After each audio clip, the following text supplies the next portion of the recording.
high school days, I have asthma na iniwasan ko yung dog. Recently lang ako nag-dog ulit.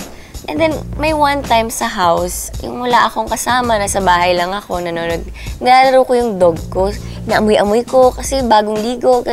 Ubo ako ng ubo. Tapos doon, ayaw na tumigil ng ubo hanggang sa tumigas na yung kamay ko. Tapos yung breathing ko, ang iksi. As in, sabi ko, anong nangyayari? Tapos naiiyak na ako. Pagkatapos, tinawag ko yung yaya ko, parang, nahihirapan na ako huminga. So, sinugod ako sa ER. Nung time na yun, wala akong maintenance kasi nawala siya after high school. 16, 17, wala akong asthma. Nung nag-18 lang ako, tsaka bumalik. Kaya pag medyo alam ko na parating na yung asthma ko, meron naman akong gamot na naka-ready.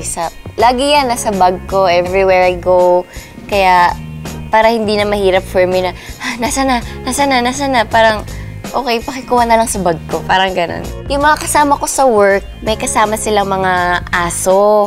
So, nainggit ako. So, bumili din ako the next day. Nakakatuwa, sige, bili pa tayo ng dogs. So, meron kaming 5 dogs. Para sila mga fur ball, para sila mga stuffed toy.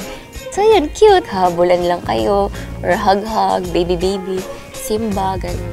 As long as meron naman akong gamot, meron akong pampigil, no one can stop me or nothing can stop me from doing what I want.